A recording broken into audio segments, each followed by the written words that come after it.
Nganami, the do's and don'ts of ezomshad.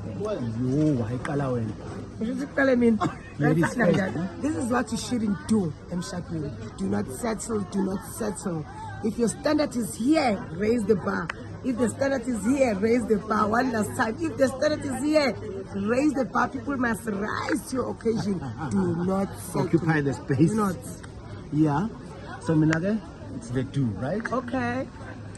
You must always express your values and what you believe in.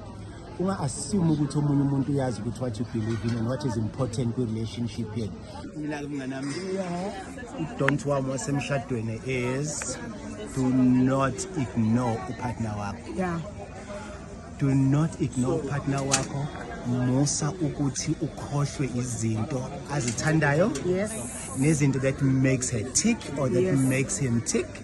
So make sure ukuthi uyazazi futhi uyazikhumbula. Yes. And you action them. Definitely. Yes.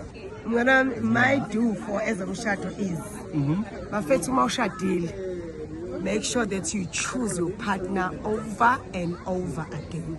Abantu bayakhula, abantu bayaguga, abantu bayashintsha, abantu bayawenza ama mistakes, but choose them over and over again.